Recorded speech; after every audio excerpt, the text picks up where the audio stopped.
Hello everyone, my name is Amanda, and today we'll be talking about Call Me By Your Name. Call Me By Your Name, set in 1980s Italy, follows the story of a 17-year-old boy named Elio, whose father invites a graduate student named Oliver into their home to study archaeology. Initially, Elio believes Oliver dislikes him, but they develop a playful banter and eventually fall in love. Oliver and Elio try to hide their affair from family and friends because they fear what the consequences of their taboo relationship might be. In the end, the two are forced to go their separate ways, but Elio finds comfort in his parents' acceptance and understanding.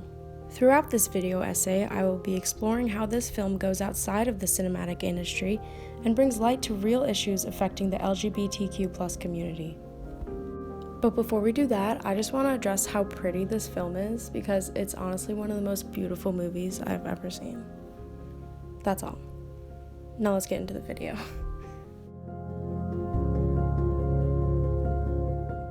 Throughout the narrative, Elio and Oliver struggle with their sexuality and the feelings of shame, anxiety, and humiliation that accompany it. For years, society has condemned homosexuality and every other part of the LGBTQ+ community.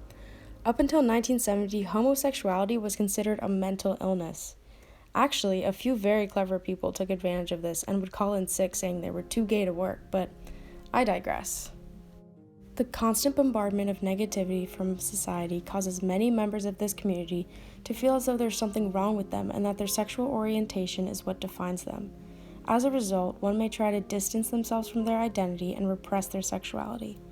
This tendency to hide and repress homosexual feelings is shown in a scene where Oliver and Elio share their first kiss.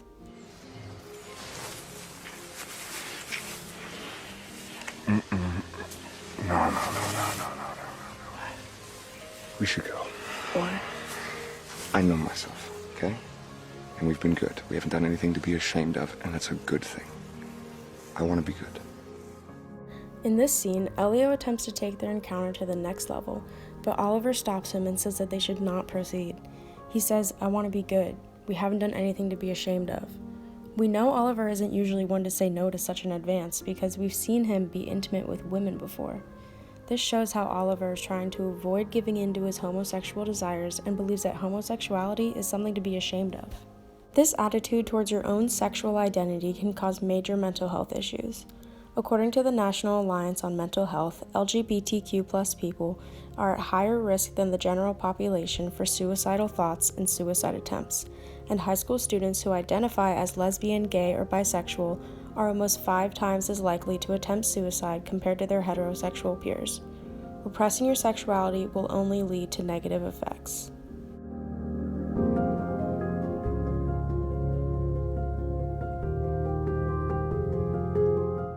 Parents play a major role in the life of someone in the LGBTQ+ community. Their acceptance, or lack thereof, can make or break the mental health of the child. When someone grows up in an open and accepting environment, they are able to be themselves and be comfortable around the people who should matter the most to them, their family.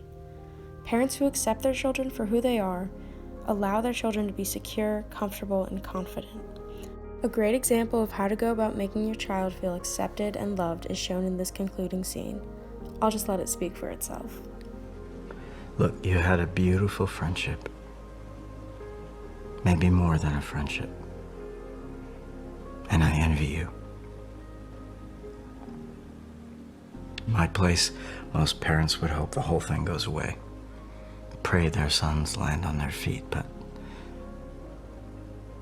I am not such a parent. During this scene, Elio and his father have a heart-to-heart after Oliver is gone. Elio's father lets him know that he accepts him for who he is and will never try to change him. On the other hand, children who grow up in closed-minded, intolerant households are much more likely to feel repressed and shame. This habit of subduing their feelings can lead to mental health issues and possibly suicidal thoughts. This is why parents play such an important role in the lives of those in the LGBTQ+ community. If their own parents don't even accept them for who they are, why would they believe anyone else could? Because this film reflects the hardships that come with identifying as LGBTQ+, it allows people from this community to feel as though their story is being told. The contrast between the willingness to engage in homosexual and heterosexual activities shows the tendency to avoid and suppress homosexual feelings and urges. Through the father's acceptance of Elio, the film gives an example of how someone should react to and support their loved ones who may be dealing with these struggles. By giving another perspective on the issue of homosexuality, it inspires the audience to be more accepting towards the LGBTQ+ community. And my last and most important point that I cannot stress enough: let's never bring back those short shorts ever again. Please. Thank you.